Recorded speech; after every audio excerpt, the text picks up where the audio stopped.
niki gitumye ubabara gutyo? Ndabizi kutarwaye. Ngo nta kindi gitera ibyo keretse umubabaro wo mu mutima. Yesu nashimwe cyane. Bantu buriya kugira ngo ubashe gukemura ikibazo nuko ubanza kumva uburemere bw'umubabaro kiguteje. Utari wabasha kwakira cyangwa se gufata umubabaro w'icyo kibazo ngo wumve uko bingana umutima wawe, ukurye ukuze gusinzira, urare wicaye, unanirwe kurya, unanirwe kunywa, unanirwe kuryama kubera uburibwe urimo uterwa n'umubabaro w'icyo kibazo, ntabwo ushobora kugikemura. Imbaraga zo kugikemura zivuka muri cya gihe cy'uburibwe urimo guterwa n'uburemere bw'icyo kibazo.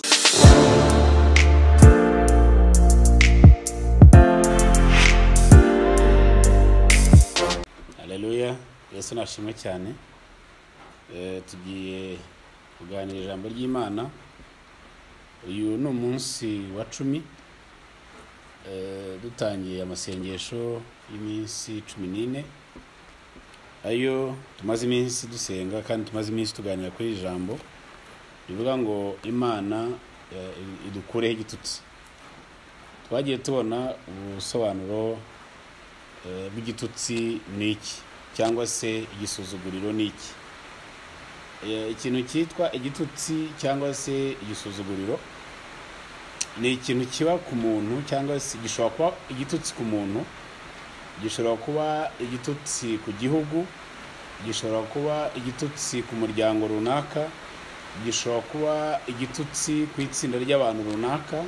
Ahantu hari abantu bafite ikintu runaka bahuriyeho bashobora kugibwaho n'ikintu cyitwa igitutsi cyangwa se urubwa bitewe n'impamvu zitandukanye nk'uko twagiye tuzibona. Twabonye igitutsi cya Rasheli, turongera twabonye nanone igitutsi Goliyati yatukaga ubwoko bwa Isirayeli. Twagiye tubona amoko atandukanye y'ibitutsi. Uyu munsi rero noneho tugiye kureba nanone ubwoko bw'igitutsi gishobora kuba ku gihugu cyangwa se gishobora kuba ku bantu runaka. Turasoma mu gitabo cya Nehemiya igice cyaho cya 2. Reka tubanze dusome duhereye ku murongo waho wa 17. Biravuga ngo Nehemiya akomeza abantu ngo bubake. Mpera ko ndababwira nti ntimureba ko tumeze nabi. Ku Yerusalemu habaye amatongo n'amarembo yaho akaba yarahiye. Nimuze twubake inkike z'i Yerusalemu tutagumya kuba igitutsi. Mbabwira ukuboko kw'Imana yanjye uburyo kwangiriye neza, mbabwira n'amagambo umwami yambwiye. Baravuga bati nimuhaguruke twubake. Yesu nashimwe cyane. Ahangaha Nehemiya aravuga ngo abwira abantu ngo nimuze twubake inkike z'i Yerusalemu kugira ngo tureke kuba igitutsi, tureke gukomeza kuba igitutsi. Tugiye kurebera hamwe ese izi nkike izo Nehemiya yavugaga kubaka ubundi zasenyutse zite. Ese ubundi ziba zimaze iki? Zasenyutse ryari? Kubera iki gusenyuka kwazo kwagaragaye nk'urubwa ku bwoko bwa Isirayeli? Kuki gusenyuka kw'izi nkike kwaba igitutsi ku bwoko bwa Isirayeli? Yesu nashimwe cyane. Amateka ya Isirayeli ni maremare, twagiye tuyaganiraho n'ubundi mu nyigisho zitandukanye. Uyu munsi reka dufatire hano gusa Abisirayeli barageze i Kanani, baravuye muri Egiputa bakava mu butayu bakagera mu gihugu cy'amasezerano. Igihe cya Yoshua, igihe Yoshua yashaje avuyeho, agasiga atimitse umuntu umusimbura. Ukuntu Isirayeli yivanze n'abanyamahanga bagasenga ibigirwamana byabo, Imana igahagurutsa abacamanza. Igihe cy'abacamanza kibaho. Turakomeza none tukagera mu gihe cy'Imana yahagurukije umuhanuzi Samweli, akongera agafata igihugu cya Isirayeli, akongera akagaruraho igicaniro, akongera akabigisha gusenga. Samweli yahagurutse mu gihe hari hariho umutambyi witwaga Eli. Birivuga ko yari yarahumye mu mwuka, ntiyarebaga, amaze no gusaza. Abana batarabatoje kubaha Imana, bakora ibyaha, bakora ibyangwa n'Uwiteka. Imana ikomeza igenda ireka Isirayeli. Mu gihe cya Samweli rero harongera hagaruka ituze mu gihugu. Abisiraheli barongera bamera neza, barongera basenga Imana nyamana, Imana ya Isiraheli. Yesu nashimwe cyane. Samweli nanone aza kwimika umwami witwaga Sawuli. Sawuli ategeka Isiraheli kumara imyaka 40. Ariko muri iyo myaka 40, imyaka 2 yonyine niyo myaka yakozemo ibishimwa n'Imana. Imindi myaka 38 yayimaze akora amakosa, akora atariho umwuka w'Imana. Imana yaramuretse. Muri icyo gihe nanone Imana ituma Samweli kwimika Dawidi. Dawidi yima ingoma akiri umwana mutoya, ariko yaje kujya gutangira kuyobora Sawuli atakiriho. Yesu nashimwe cyane. Uhereye icyo gihe cya Dawidi rero nawe agiye gusaza yimika Salomo. Uhereye icyo gihe Isirayeli ikomeza igenda ibona abami. Yesu nashimwe cyane. Noneho haje kugeza igihe Abisirayeli bakora ibyango n'Uwiteka cyane, baracumura ko n'ubundi bari bafite isezerano Imana yahaye Dawidi. Irambwira ngo ingoma y'ubwami ntizava mu nzu ye, ariko kandi igihe cyose ubwoko bwawe Abisirayeli bazajya bakora ibyango n'Uwiteka, igihe cyose bazajya basenga ibigirwamana, igihe cyose bazajya babikorera, inkoni yanjye izajya bakubita, nzajya mbahana babe mu maboko y'abanyamahanga. Hanyuma nibongera bakicisha bugufi bagasenga, bakongera bakanshaka, nzajya numva gusenga kwabo, nongere mbagarure mbasubize mu gihugu. Yesu nashimwe cyane. Noneho haje kuba igihe rero Abisirayeli bakora ibyango n'Uwiteka, baracumura cyane. Reka dusome wenda mu ngoma za 2 turebe intandaro yo kuza kuba Abisirayeli baraje kuba igihugu cyaraje gusenyuka, ariho twaboneye zira nkike zisenyuka. Ingoma za 2 igice cyaho cya 36, dusome duhereye ku murongo waho wa 14. Yana se duhereye wenda ku murongo waho wa 11. Ngo Sedekiya ajya ku ngoma. Sedekiya atangira gutegeka yaramaze imyaka 21 avutse. Ategekera Yerusalemu, amara imyaka 11 Yerusalemu ari ku ngoma. Akora ibyangwa n'Uwiteka Imana ye, ntiyicisha bugufi imbere y'Imana, ntiyicishije bugufi n'imbere y'abahanuzi, imbere y'umuhanuzi Yeremiya, ubwo yamubwiraga ibiva mu kanwa k'Uwiteka. Kandi agomera n'umwami Nebukadinezari, yari yaramurahirije Imana, ahubwo agamika ijosi, yinangira umutima ngo ahindukirire Uwiteka Imana ya Isirayeli. Kandi abatambyi bakuru bose n'abantu bacumuraga cyane, bagakurikiza ibizira byose bikorwa n'abanyamahanga, bakanduza inzu y'Uwiteka yari i Yerusalemu. Uwiteka Imana y'abasekuruza ikabatumaho intumwa zayo, ikazinduka kare igatuma, kuko yababariraga abantu bayo n'ubuturo bwayo. Ariko bagashinyagurira intumwa z'Imana, bagasuzugura amagambo yayo, baseka abahanuzi bayo, kugeza ubwo Uwiteka yarakariye abantu be, uburakari ntibabona uko babukira. Muri iki gihe umwami Sedekiya agiye ku ngoma, biravuga ngo yakoze ibyangwa n'Uwiteka. Noneho n'abatambyi nabo bakabaye bigisha abantu ijambo ry'Imana, bakabaye bagira umwami inama, nabo ngo bakoraga ibyangwa n'Uwiteka. Igihugu cyose kiba kizaniye urubanza. Yesu nashimwe cyane. Kuko buriya Imana iyo yaguhaye isezerano uraryubahiriza, irindi isezerano ryayo ikarisohoza. Ariko nawe usabwa kwitwararika ibyo yakubwiye. Nta handi yabikubwiriye ni mu ijambo ry'Imana, ni mu kanwa k'abahanuzi. Yesu nashimwe cyane. Imana imaze kurakara, irongera ibwira Yeremiya. Reka tuhasome naho wumva amagambo Uwiteka Imana amaze kubabara amagambo yabwiye Yeremiya. Dusome Yeremiya 34. Ijambo ryaje kuri Yeremiya rivuye ku Uwiteka igihe Nebukadinezari umwami w'i Babuloni n'ingabo ze zose n'ibihugu byose by'abami bo mu isi byategekwaga nawe, n'amoko yose byategekwaga nawe, n'amoko yose byarwanyaga Yerusalemu n'imidugudu yaho yose riti uku ni ko Uwiteka Imana ya Isirayeli ivuga ngo genda ubwire Sedekiya umwami w'Ubuyuda uku ni ko Uwiteka avuga ngo dore nzatanga uyu murwa mu maboko y'umwami w'i Babuloni azawutwika kandi ntuzamuva mu maboko ni ukuri uzafatwa kandi uzashyirwa mu maboko ye amaso yawe azarebana n'ay'umwami w'i Babuloni kandi muzavugana muhanganye kandi uzajya i Babuloni. Abisirayeli bamaze gukora ibyangwa n'Uwiteka Imana, bamaze kurakaza Imana, Imana ibwira Yeremiya, iramubwira ngo genda umbwirire umwami Sedekiya, umubwire ngo igihe nagutumye abahanuzi, nagutumyeho intumwa nyinshi ngo mwihane muhindukire mureke ibyaha byanyu, ariko muranga. None dore bigiye kubabaho, igihugu cyanyu kigiye gusenyuka, Yerusalemu hagiye gusenyuka, nawe mwami ugiye kujya mu maboko y'abandi bami, mwese mugiye kujya i Babuloni, kandi amaso yawe n'ay'umwami w'i Babuloni muzarebana. Niyo ngo Imana yari imaze kurakara, imaze kurakarira umwami, imaze kurakarira abatambyi, imaze kurakarira igihugu cyose. Irangije ibwira Yeremiya ngo genda ubabwire ngo igihe nabahaye cyo kwihana baranze, none muri iki gihe dore icyo ngiye gukora nk'Imana, ngiye kubambura igihugu, ngiye kubambura inkike zari zigose Yerusalemu zigiye gusenyuka.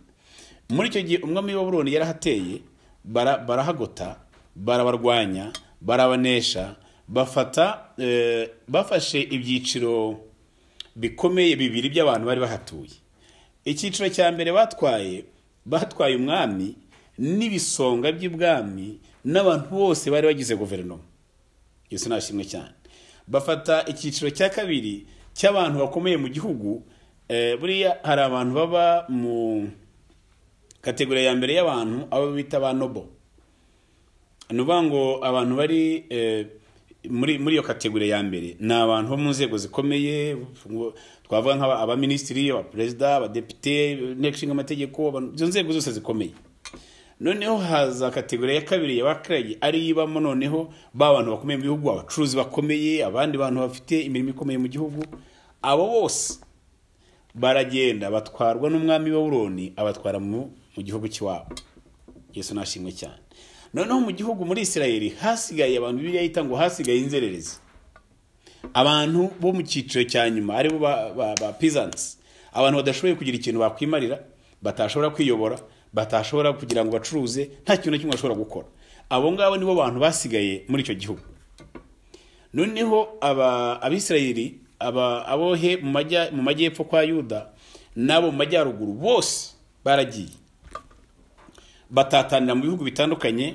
Icyo gihe byose byari munsi y'ubuyobozi bw'umwami Nebukadinezari, umwami w'i Babuloni. Icyo gihe empire ya Babylon niyo yari ikomeye cyane. Bibiliya yavuze ngo ndetse ngo uwo mwami ngo yategekaga amami yose n'amoko yose yari ari ku isi. Yesu nashimwe cyane. Noneho bamaze kugerayo, igihugu cyabo kiba kirarangiye, kirasenyutse, gishizeho. Abantu bavugaga imbaraga z'Imana ikomeye. Ubushize nababwiye impamvu Imana yitwa ko, impamvu ubwayo yita Imana ya Isirayeli, cyangwa se impamvu Bibiliya ivuga ngo ni Imana ya Isirayeli. Ari wumva abantu benshi bavuga ngo kuki tutavuga ngo Imana y'u Rwanda, twavuga Imana ya Isirayeli. Imana ya Isirayeli niyo Mana itegeka isi yose, ni nayo Mana y'u Rwanda. Impamvu yitwa Imana ya Isirayeli, nababwiye ko Isirayeli ari abana, ari izina ryakomotse ku mugabo witwa Yakobo. Imana imuhindura izina, ndamubwira ngo ntabwo cyitwa Yakobo, ngo uhereye none witwa Isirayeli. Noneho abisirayeli ni abana bakomotse kuri Yakobo. Ari naho Imana yahaye isezerano, kubera ko Imana Adamu akimara gucumura, Imana yatanze isezerano ry'uko izacungura umuntu. Imana yarimo ikurikirana ishaka ahantu umucunguzi wacu azavukira. Yesu nashimwe cyane. Rero Imana ifata Isirayeli, ibatoranya n'abantu bakeya mu isi yose, ikajya bigaragariza kugira ngo igaragarizemo imbaraga zayo, igaragarizemo ubwenge bwayo, igaragarizemo ububasha bwayo. Aho abantu bumva ko ari bakeya batakaye bashoboye, bagashobozwa n'imbaraga z'Imana. Yesu nashimwe cyane. Ariyo mpamvu igihe Samweli bamubwiye ngo ntago bamushaka, ngo barashaka kugira ngo bimikire umwami, Samweli yarababaye, aravuga ngo nigute mwanze ko, ngo nigute munyanze. agiye gusenga Imana iramubwira ngo Samweli ntago ari we banze kuko n'undi ngiye wari wafite nk'umwami wabo, none ubwo banze ko mbabera umwami genda ubimikira umwami, ariko bazareba ukuntu umwami azabagenza. ari cyo gihe bimitse Sawuli. Haleluya. Rero no kuvuga ngo Imana ubwayo yari ifite inshingano kuri Isirayeli igaragaza imbaraga zayo. Mwarabibonye igihe bavaga muri Egiputa, ibyago 10 byabaye kwa Farawo, igihugu cyari gikomeye nka kuriya. Bageze ku nyanja itukura, inyanja bahinzira bacamo ku gitangaza gikomeye cyane. Bageze mu butayu ahantu batageranaga imirima, batari bafite ibyo kurya, Imana ikagikingura ijuru ikabagaburira amanga. Aho bageze babuza amazi, Imana itegeka ibuye ribaha amazi. Imana igaragaza imbaraga zayo zikomeye. Bageze i Yeriko, ibitangaza birakoreka. Yesu nashimwe. Nuvuga ngo amateka y'Imana ya Isirayeli ni amateka yarazwi n'umwana n'umukuru. Amateka y'Imana ya Isirayeli buri muntu wese yarayazi. Noneho muri iki gihe rero, igihe umwami wa Babuloni yaje kwatera katsinda, abantu bose bagiye bavuga ngo ya Mana yacu yagiye he, ya Mana yacu yaturetse. Baragenda, umuhanuzi yari yahanuye aramubwira ngo Imana yavuze ko muzabayungo kandi mukazamara imyaka 70. Yesu nashimwe cyane. Imana imaze kuvuga ko bazamara imyaka 70, nuvuga ngo iyo myaka bayimaze bari i Babuloni. Bera ngo igihe Danieli yari arimo asenga, Danieli n'umwe mu banyagano bagiyeyo, ngo arimo asenga kandi asoma n'ibitabo, aza guhishurirwa ko igihe cyo gutaha kigeze, imyaka 70 yuzuye. Nibwo yatangiye kugenda mu nkambi, atangira kugenda abwira abantu bose, ababwira ngo imyaka 70 yahanuwe ko tuzaba tuvuye hano yageze. Nuko batangiye kwitegura gutaha, kubera ko muri icyo gihe nanone imyaka yose bamazeyo hagiye hasimburana abami batandukanye. Noneho mu gihe bari bagiye gutaha, nicyo gihe Imana ko yari yabahaye isezerano n'ubundi ko bazataha, ariko ku gihe cy'umwami Kuro. Yesu nashimwe cyane. Imana, bantu b'Imana, Imana ni Imana yica kandi gakiza, ni Imana ikenesha kandi gakenura, ni Imana ishyira ikuzimu kandi gakurayo. Ibintu byose byaba kuri isi uko waba umeze kose ni Imana ibikora. Haleluya. Ni Imana ishobora gutuma ukena, ni Imana ishobora gutuma ukira, ni Imana ishobora gutanga ukajya mu maboko y'umwanzi, ni Imana yongera kandi kazi kagukura mu maboko y'abamwanzi. Iki Imana ishaka kuri wowe niki? Ni ukugira ngo uyubahe kandi uyizere. Iyo wanze kuyubaha no kuyizera, ukayisuzugura, ukagira ibindi wimika ukabyita Imana, Imana iza kukwereka ko ibyo witaga Imana atari Imana, ahubwo iyo wasuzuguye ariyo Mana. Haleluya. Nuvuga ngo nibyo ikora byose ibikora mu rukundo rwayo. Ntago Imana ibikora kubera ko itwanga, ntago Imana ibikora kubera ko yaturambiwe, ahubwo ibikora iyo ibona twarangaye, ibikora iyo ibona kwizera kutakiri muri twebwe. Iyo twatangiye gufata ibindi bintu tukabyita Imana, iyo twatangiye kwisimbuza ibindi, nibwo iza kutwiyereka ko ari Imana n'ubundi. Iravuga ngo nubwo utari munyemera ko mpari ariko ndahari. Haleluya. Rero muri icyo gihe bamaze Daniel amaze guhishurirwa ko imyaka igeze, nuko yatangiye. Mu gihe Daniel yabibonaga byarimo bihura n'igihe nanone kandi umwami Kuro nawe agiye ku ngoma. Haleluya. Ari we mu buhanuzi wagaragaraga ko igihe cya Kuro yimye ingoma ari cyo gihe bazataha. Kuro uyu nguyu wagombaga kwima ingoma, Abisirayeli bagataha, yari muntu kiwe, yari afitanye isano nabo. Kuro twavuga ko yari umwishywa wabo, kubera ko Kuro yavutse kuri Esteri n'umwami Ahasuwerusi. Amaze kuvuka, Abisirayeli baramufashe, nyina yaramutwaye amureresha ubwoko bw'iwabo, bamwigisha kumenya Imana ya Isirayeli. Nubwo bari baragiye bari mu maboko y'abanyamahanga, ariko bake bakomeje kugenda bemera Imana, bakomeje kugenda. Ndetse tubona igihe cya Morodekayi ibwami n'iki gihe cya Esteri muri iki gitabo, ni ahantu utazigera usanga barimo bavuga ngo Imana cyangwa se gusenga Imana yabo. Nuvuga ngo batinyaga kuvuga Imana bari mu maboko y'abanyamahanga, ariko mu mutima bari bayifite, barayubahaga kandi barayikundaga. Yesu nashimwe cyane. Rero mu gihe icyo gihe cya Kuro bamureze nk'umuheburayo, bamwigisha kubaha Imana, bamwigisha gukunda Imana, bamwigisha ko Imana ya Isirayeli ariyo Mana yonyine. Igihe yimye ingoma rero, atanga itegeko aravuga ngo abantu bose bakomoka muri Isirayeli bari mu bwami ntegeka, uyu munsi jewe Imana yambwiye ko bagomba kugisubira iwabo, bakajya kubaka urusengero rw'Imana, bakajya kubakira Imana i Yerusalemu. Yesu nashimwe cyane. Ni muri icyo mu gihe batahaga, ni gihe Zerubabeli niwe watashye mbere, atahana n'abantu icyiciro cya mbere cy'abantu bagiye gusana urusengero rw'Imana, hari muri 538 mbere y'uko Yesu aza. Iryo ni icyiciro cya mbere cyagiye. Bamaze kugera i Yerusalemu, bagiye Zerubabeli yajyanye abantu bagiye bafite inshingano zo kujya gusana inzu y'Imana. Yesu nashimwe cyane. Baragenda basana urusengero, baronge abo ngabo basubirayo basanga babandi bari barasigaye nanone. Icyiciro cya kabiri nanone cyatahanye n'uwitwa Ezra. yagiye mu mwaka wa 458 nanone nawe asubirayo asanga cya cyiciro cya mbere cyajyanywe na Zerubabeli. Nuvuga ngo Nehemiya rero we yajyanye n'icyiciro cya gatatu. Yesu nashimwe cyane. Mu gihe basubiraga iwabo hari abantu bagera kuri 12 bagiye bayobora ibyiciro byabo nuko bagiye basubira mu gihugu cy'iwabo. Nehemiya rero iki gihe mu bantu barigiriwe bagize amahirwe mu buhunzo bari barahungiye na Nehemiya yararimo. Yari afite akazi keza kuko biravuga ngo yari umuhereza ibwami. Yari umuntu ushinzwe kugaburira umwami. Yari umuntu ushinzwe protokole z'ibwami. Yari umuntu w'icyubahiro, yari ari mwanya mwiza. Yesu nashimwe cyane. Reka dusome wenda ntabwo turi busome imirongo myinshi ariko reka turebe ku gice cyaho cya mbere kuhere ku murongo wa mbere.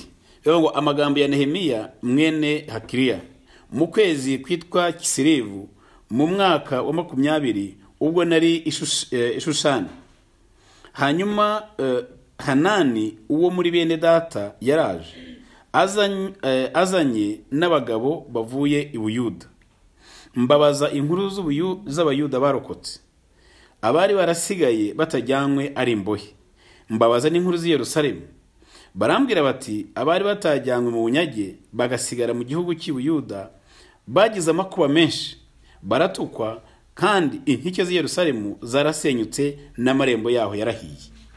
Umva raporo bamuhaye. Baraje baramubwira ngo ba bantu basigaye Yerusalemu bagiweho igitutu gikomeye cyane, barasuzuguwe cyane, baratutwe cyane, barimo babacyurira, bababaza Imana bavugaga aho yagiye, bababaza Imana yabanye na Mose aho yagiye, bababaza Imana yakamije inyanja itukura aho yagiye, bababaza Imana yabagaburiye mu butayu aho yagiye, bababaza Imana yatsinze abami 5 mu gihe cya Yoshua aho yagiye, bababaza Imana yahagaritse izuba n'ukwezi aho yagiye, bababaza bari bafite amateka yose bayazi. Yesu nashimwe cyane. Ubwoko bw'Imana, hari igihe umuntu yisanga mu buzima aho abantu bakubaza ngo ariko Imana uvuga ni ya Mana, ese turabyemera iyo Mana ko yahagaritse inyanja uyu munsi yahagaritse iyo nyanja kuri imbere? Ese ko iyo Mana yakinguye ijuru abantu bayi bakarya ku ijuru n'ubundi rigihari, niyo Mana tubwira ikabe gihari, kuki tongera ikarikingura ukagaburira abantu? Hari igihe kibaho mu buzima bw'umuntu, hari ahantu ugera iri zina rikakuzaho, hari ahantu ugera ugacyurirwa n'utakagucyuriye, hari ahantu ugera n'abana wibyari bakakubaza niba Imana uvuga ihari. Yesu nashimwe cyane. Baraje baramubwira ngo tumeze nabi cyane, twarashize, abantu bariho igitutsi, turatukwa n'abana, turatukwa n'abakuru aho duciye hose. Nehemiya amaze kubyumva ngo arababara cyane, ngo ariko aragenda ajya imbere y'Imana. Haleluya. Ajya gutakambira Imana. Umva isengesho yasenze. Araba ngo maze kumva izo nkuru ndicara ndarira, mara iminsi mbabaye niyiriza ubusa nsenga imbere y'Imana nyirijuru nti ndakwinginze Uwiteka Mana nyirijuru, Mana nkuru itera ubwoba, ikomereza isezerano n'imbabazi abayikunda bakitondera amategeko yayo. None tegera ugutwi kwawe kumve, n'amaso yawe arebe, wumve gusenga umugaragu wawe nsengera imbere yawe muri iyi minsi. Yesu nashimwe cyane. Amaze kumva izo nkuru arirukankajya imbere y'Imana ngo ararira cyane kandi yiriza ubusa. Ndayamubwira ngo ibamaze kumubwira igisuzuguriro kiri iwabo byatumye yiyambura, afata umwanya ajya imbere y'Imana ararira, aratakamba, arasenga, kuko yumvaga ko Imana ariyo yonyine ishobora kubakuraho icyo gitutsi. Ese wowe iyo umaze kubona ibikuriho, iyo umaze kubona ibiri ku buzima bwawe, iyo umaze kubona ibirimo biba kuri iyi si, umaze kubona noneho cyane ko no muri iyi minsi inkuru zose ubu n'umwana n'uwiga kuvuga avuga icyorezo gihari, niki urimo gukora muri iyi minsi? Iki ni igihe cyo gusenga, iki ni igihe cyo kutakambira Imana, iki ni igihe isi yose ikeneye kumva ijwi ry'Imana, iki ni igihe dukeneye kumva Imana iravuga iki ku buzima turimo muri iyi minsi. Yesu nashimwe cyane. Haleluya. Hari ibintu Imana ikora ku buzima bw'abantu, ariko kandi hari n'ibindi bintu itakora. Icyambere, Imana iguha isezerano, Imana ikaguha ubwenge, Imana ikaguha igihe, Imana ikaguha ibyo uzakoresha, ariko ntabwo igusimbura ngo izikore ibyo agomba gukora. Haleluya. Ntabwo Imana ishobora kuguha isambu ngo izinayihinge. Imana iguha isambu, ikaguha imvura, ikaguha amaboko, ntabwo iza ngo ifate isuka iguhingire. Hari iby'Imana iguha ariko hari n'ibyo ugomba gukora. Iyo ijambo ry'Imana rivuga ngo nzaha umugisha imirimo y'amaboko yawe, ntabwo bivuze ngo izaze gukorere wowe wicaye. Amaze kubyumva aravuga ati ndabizi byanga bikunda intambwe ya mbere yo gutera no gutakambira Imana isumba byose, kuko n'ibihe turimo ni Imana bidushyizemo. Amaze gusenga Bibiliya vanga aragenda agiye kwakira umwami, agenda agaragaza umubabaro. Igice cyawo cya kabiri ngo umwami arambaza ati niki gitumye ugaragaza umubabaro kandi utarwaye? Ibi ntibiterwa n'ikindi keretse umubabaro wo mu mutima. Yamaze kumva inkuru z'iwabo umutima urababara cyane, arakomereka cyane. N'ubusanzwe yarabizi, ariko none bamubwiye uburemere bwabyo, ngira ngo hari bitandukanye nuko yabitekerezaga. Arababara cyane, ajya gusenga yikubita imbere y'Imana. Igihe yagarutse mu kazi ke n'ubundi arimo gukora, umwami amubonye aravuga ati Nehemiya, imyaka tumaranye ndakuzi, niki gitumye ubabara gutyo? Ndabizi kutarwaye. Ngo nta kindi gitera ibyo keretse umubabaro wo mu mutima. Yesu nashimwe cyane. Bantu buriya kugira ngo ubashe gukemura ikibazo nuko ubanza kumva uburemere bw'umubabaro kiguteje. Utari wabasha kwakira cyangwa se gufata umubabaro w'icyo kibazo ngo wumve uko bingana umutima wawe, ukurye ukubuze gusinzira, urare wicaye, unanirwe kurya, unanirwe kunywa, unanirwe kuryama kubera uburibwe urimo uterwa n'umubabaro w'icyo kibazo, ntabwo ushobora kugikemura. Imbaraga zo kugikemura zivuka muri cya gihe cy'uburibwe urimo guterwa n'uburemere bw'icyo kibazo. Haleluya. Niyo mpamvu birivuga ngo uwidamarariye ngo yarapfuye ahagaze. Hari abantu niba ikibazo cyabagiye ariko kure ko ntacyo bitwaye. Niba inzu yanjye iva nta kibazo, reka niryamire, imvura nizajya nzabyuka nicare. Kugira ngo yumve ko kuba inzu imuvira ari ikibazo, ari igisebo kuri we, yagombye kubyuka agashakira ukuntu ayisakara, ibyo ntakeneye kubyumva. Hari umuntu uvuga ngo ntacyo bitwaye, inzara n'ubundi yarateye, bizatubye nyine nidupfa tuzapfa. Bene uriya muntu ntabwo ashobora gukemura ikibazo. Abantu bakemura ikibazo ni abantu babanza kugiha uburemere, barangiza bakababazwa n'icyo kibazo n'uburemere kibateye. Aho niho honyine ushobora gukura imbaraga zizatuma ubasha gukemura cya kibazo. Haleluya. Noneho Nehemiya umubabaro yari afite, umwami awubonye aramubwira ati muri uwo mubabaro wawe hari icyo nakora, hari icyo nagufasha.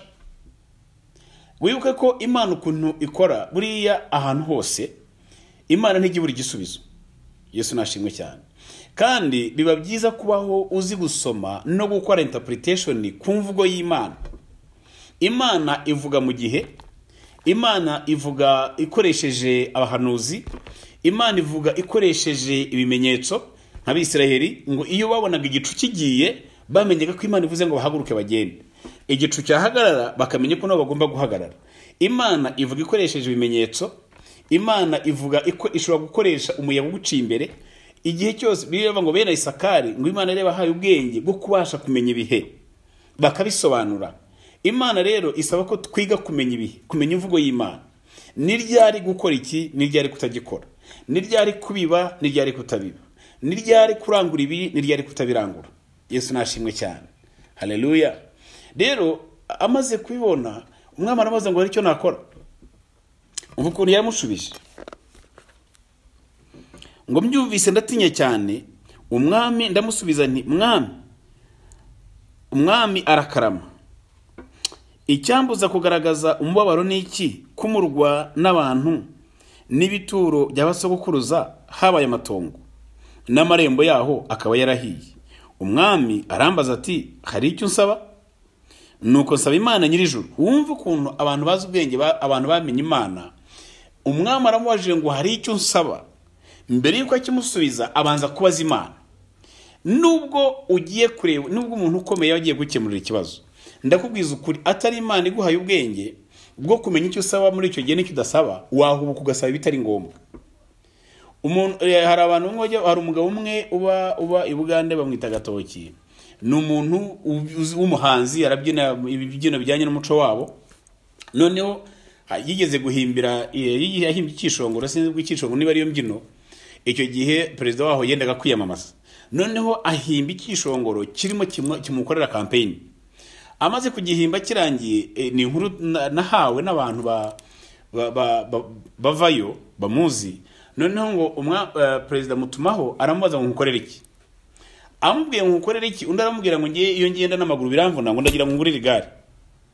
Ibaze umuntu ukomeye araguhamagaye, umwami araguhamagaye akubajije icyo ushaka, ntumubwiye ngo nibura wenda agushingire aguhe business, ntumubwiye wenda agaguhe akugurire inka magana ngahe aziguhe kuko arabishoboye, uramubwiye ngo nakugurire igare. Arangira mureba ngabuze icyo amukorera, aramubwira ngo basi reka ngurire moto.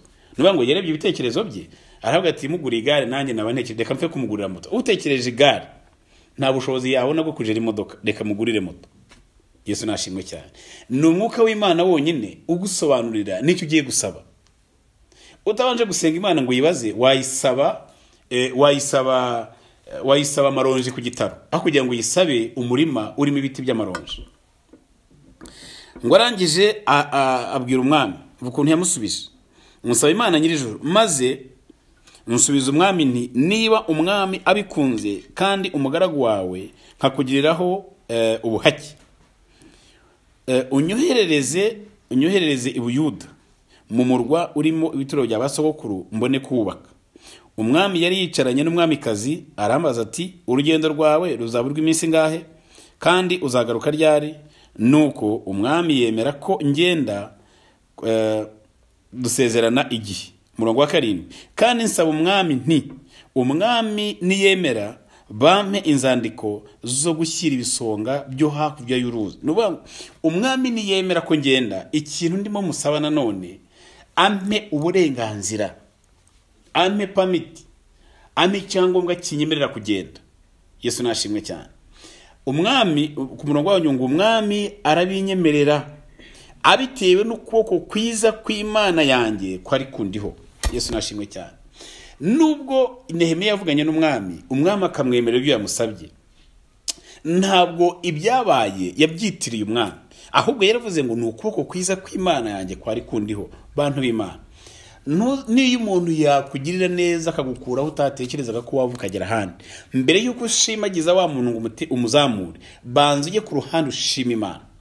N'umuntu uzagenda umugaragarize ko wishimiye ibyo yagukoreye, ariko amashimwe wagahaye Imana ntuzayaha umuntu, kuko ni Imana irimo ikoresha wa muntu muri cya gihe kugira ngo akuzamure, agukure kuri urwo rwego uriho akugeze ku rundi rwego. Iyo rero wananiwe gushimira Imana ukajya gushimira umuntu, Imana ubwayo irakureba ikakugaya. Yesu nashimwe. Nehemiya aravuga ngo umwami kunyemerera yabitewe n'ukuboko kwiza kwari kundiwe. Hari ikibazo ndimo nibaza kimwe, ese ubundi Nehemiya niki cyamuteye imbingi? Nehemiya aho yari ibwami, yari afite akazi keza, yari afite icyubahiro, yahembwaga neza, nta kibazo na kimwe yari afite. Nubwo ibibazo byari biri aho, ibyazo byari biri Yerusalemu, byari Buyuda, ariko ntago byari biri mu rugo yabagamo. Ahangaha tuhasanga hari abantu dufite hano mu isi, hano mu gihugu, bakabaye batumereye nka Nehemiya, ariko uyu munsi badashobora kwikora, kuko aho avuka ku cyari wabo hari ibintu bisekeje.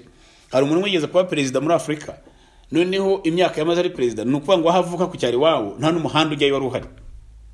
N'inzu ababyeyi be babagamo yubatswe n'umuperezida wamusimbuye.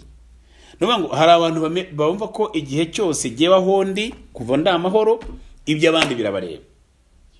Kuba iwacu baburaye bababwiriwe nakazi kabo, bafite amasambu bakabe bahinga, ibyo gihe ntago bindeba.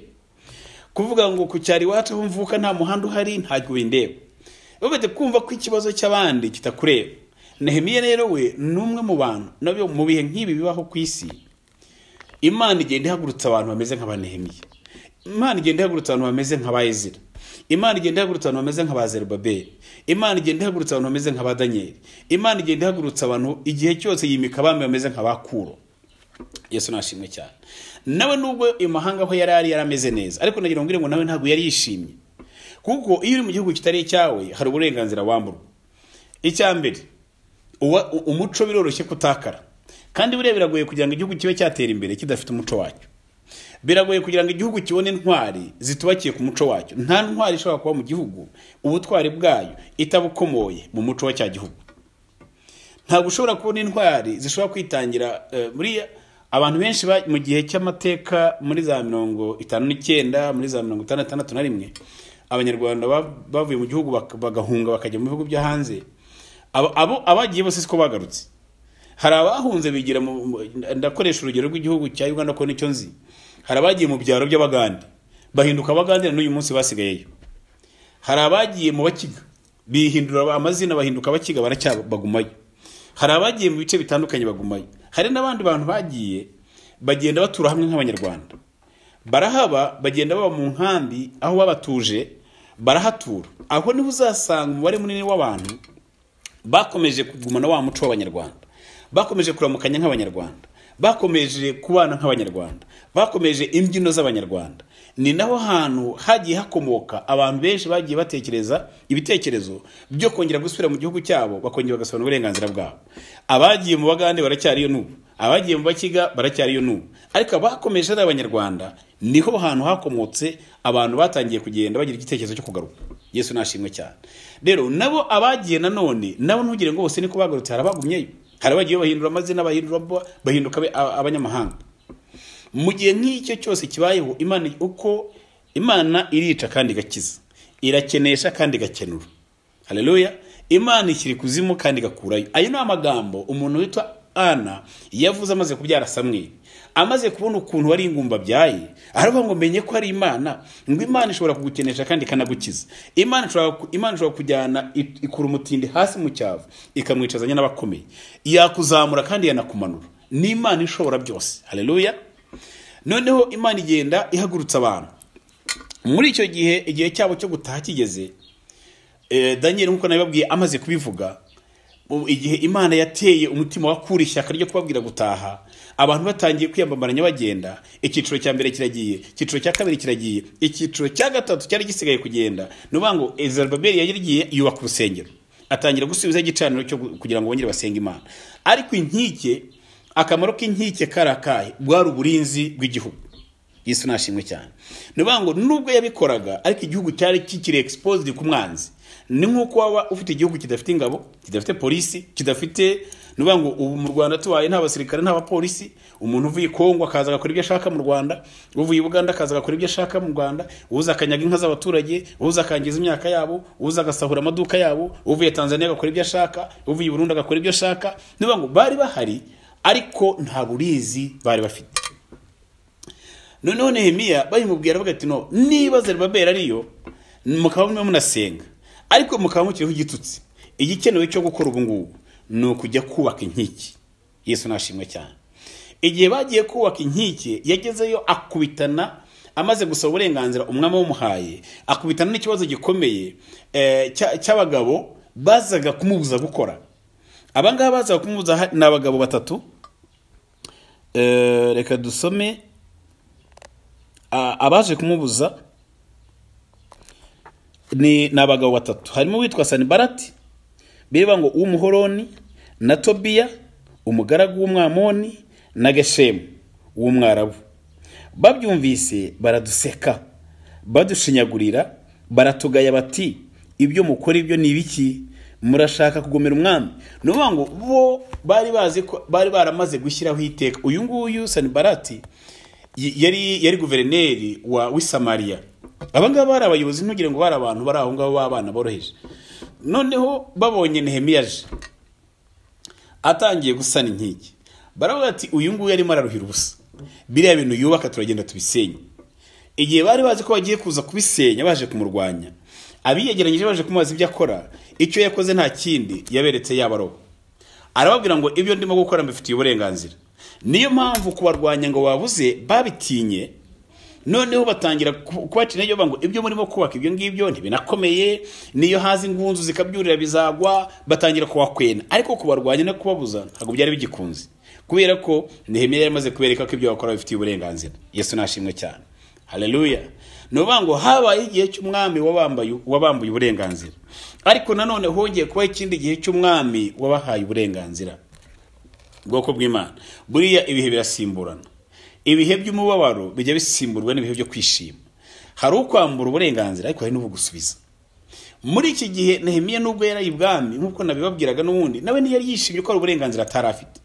Niba igihugu kidashobora, niba abantu batatana ibihugu bitandukanye badashobora kuba bafite umuco wabo, badashobora kugira intwari, badashobora kugira igisirikare, badashobora kugira, iyo bigiye ku kwiga uburenganzira bwo kwiga burabura.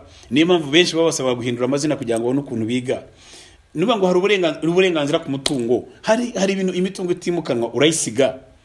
hari igihe ntekereza nka ahantu twavuye tujya kuza mu Rwanda, papa yaramaze guhinga urutoki runini, twaje ngira ngo dusaruyemo turiyemo nk'ibitoki nka 2 cyangwa 3. uyu munsi wahagiye arapakira amakamyo akajya kugurisha, ariko we nta n'igicere cy'ijana yigeze aduha. Na n'uyu munsi tunasubiyeyo ntago yaduha uburenganzira kuri uyu mutungo ko n'umutungo we. Ibyo twakoze yarabyisigaraniye kandi ku buntu. Nubango nanone iyo uri mu mahanga, uri mu gihugu kitari cyawe, hari uburenganzira bwinshi udafite bwoko bw'Imana. Ndagira ngo twibaza ngo ese mu gihe nk'iki ngiki n'ubuhe burenganzira twambuwe nge nawe? Iyo umuntu ari mu gihugu kitari cye nababwiye uburenganzira atagira. Ese niba umuntu yamburwa uburenganzira bwo kwiga, wowe kuri mu gihugu cyawe ukabutiga, ninde wakwambuye uburenganzira? Leta ntiyakubujije, ufite uburenganzira. Ariko hari imbaraga zindi z'ubundi bwami butagaragara muri aya maso, ziza zikica inyuma ubuzima bwawe, zikakwambura uburenganzira bwawe. Izo ni imbaraga zo mu bisekuru by'abantu, izo ni imbaraga z'abarozi, izo ni imbaraga z'imyuka yindi mibi. Izo ngizo nizo ndimo kubabwira uyu munsi, ni imbaraga zitagaragara. Nizo zigusuzuguje mu gihe igisuzuguro bakabaye barakivuyeho. Nizo zikwambitse ubusa mu gihe abandi bambaye. Nizo zikubujije kwiga mu gihe abandi biga. Nizo zikubujije gukora mu gihe abandi bakora. Nizo zikubujije kugira icyo ugeraho mu gihe abandi barimo babigeraho. Yesu nashimwe cyane. Muri icyo gihe cy'isezerano rya kera bwari ubuhanuzi. Mu gihe cy'isezerano rishya uyu munsi turimo, nta mbaraga ziturwanya zihari zigaragara n'amaso. Imbaraga ziturwanya uyu munsi niho birivuga mu Efeso 6 ngo dukirana n'abafite imbaraga, n'abafite ubutware n'ubushobozi, ngo imyuka ikorera ahantu ho mu ijuru. Ni imyuka, ntabwo ari abantu. Uyu munsi rero dukeneye kwambara imbaraga ge nawe, tugakoresha uburenganzira twahawe n'Imana, hanyuma tukabasha kwigobotora ingoyi. Tutabashe kubikora, igitutsi kizatugumaho. Araba ngo nimuze twubake kugira ngo igitutsi kituveho. Bantu b'Imana, ndagira mubwire ngo muri iki gihe niki twakora kugira ngo igitutsi kituveho? Nta kindi twakora kiretse gusaba uburenganzira. Haleluya. Nehemiya agiye kubaka, yagiye ibwami asaba uburenganzira. Uyu munsi nge nawe dufite uburenganzira kuko twahawe urwandiko, twahawe ubuntu bw'Imana, twahawe imbaraga z'Imana, twahawe imbabazi z'Imana. Kuko ibyaha twakoze, basogokuru bacu bakoze, byatwinjije mu maboko y'umwanzi. Uyu munsi Imana yabidukuyeho ibikuje amaraso Yesu Kristo. Haleluya. Nubango uyu munsi na amaraso Yesu Kristo yonyine ashobora kudukuraho, aduha ariyo yadukuyeho ruya rubanza, ariyo yadukuyeho biriya bicumuro byose, ibyo badata bakoze, ibyo basogokuru bakoze, ibyo kuraguza no guterekera, ibyo kubandwa, ibyo gutambira imizimu ibitambo. Ibyo ngibyo byose Yesu yabidukujeho, amaraso yamenye ku musaraba igorogota. Haleluya. Uyu munsi rero dufite uburenganzira busanga Imana, nta pfunwe dufite uburenganzira buhangana n'izo mbaraga, dukoresha imbaraga za Yesu. Yesu nashimwe cyane. Uyu munsi dukeneye gusubirana uburenganzira bwacu. Dukeneye ko igisuzuguriro kituvaho. Dukeneye ko igitutsi kituvaho. Iyo urebye ubuzima bw'umuntu, buri muntu wese aho ari, uyu munsi niwe ku giti cyawe wakabaye usobanurira ngo ese jewe igisuzuguriro kindiho niki? Ese kuri jewe urugwa rundiho nuruhi? Uru rugwa mfite uyu munsi ndarukurwaho niki? Uburenganzira nambuwe nubuhi? Ni wowe kwanza kusobanukirwa, mara kubimenya, ukaza tugafatanya tugasenga Imana, hanyuma Imana ikagukuraho urwo rugwa mu izina rya Yesu. Imana ikaguhindurira amateka, Imana ikagusubiza iwanyu, Imana ikagusubiza uburenganzira ku mashuri, ikagusubiza abantu uburenganzira bakiga, ikagusubiza uburenganzira ku kazi ugakora, ikagusubiza uburenganzira gucuruza ugacuruza, ikagusubiza uburenganzira bwawe. Ni Imana yonyine ibuze kugusubiza. Haleluya. Kuko iyemeye kujya muri ariya maboko y'umwanzi, uyu munsi nuyigarukira ukihana, ndakubwiza ukuri, iraza kugukura hahandi waruri, yongere guhereza ikindi cyicaro gishya. Yesu nashimwe cyane. Rero izi nkuru turimo dusoma za Nehemiya ntago turimo tuzisoma gusa nk'amateka, ahubwo ndagira ngo nge nawe uyu munsi twigire ku batubanjirije, twigire ku by'Imana yabakoreye, hanyuma biduha imbaraga zo kuza kubana n'Imana muri iyi minsi. Muri aya masengesho turimo dusenga, kwiriza usa no gusenga, turimo dusaba Imana kugira ngo dukureho igitutsi. Ngwino nawe tubanemo, Imana igukure icyo gitutsi mu izina rya Yesu. Yaba ari indwara igusuzuguza, bwaba ari ubukene bugushujuguje, zaba ari karande zonyuze gusujuguje, icyo kintu kikwambitse urubwa mu cyaro aho utuye, icyo kintu kikwambitse urubwa muri quartier, icyo kintu kikwambitse urubwa aho ukorera, icyo nicyo tugira ngo uze dusenga n'Imana, hanyuma Imana Isirayeli kidukureho. Wowe unkurikiye uyu munsi, ndagira ngo mbwire ngo ngwino dufatanye dusenge, Imana ihindure amateka y'ubuzima bwawe. Reka dusenge Imana. Data mu izina rya Yesu turagushimiye kuri Imana yumva kandi gakora, uri Imana y'ibihe byose, utegeka iminsi gasimbura iyindi. Uko wabanye na Isirayeli ukabakuraho igitutsi kuri kiriya gihe mwami cya Nehemiya, uyu munsi natwe wadukuraho urubwa, ukadukuraho indwara, ukadukuraho ubukene, ukadukuraho ubushomeri, mwami ukigaragaza nk'Imana, nk'abanyarwanda twaguha icyubahiro kigukwiriye. Urakoze, ni mu izina rya Yesu dusenze twizeye, amen.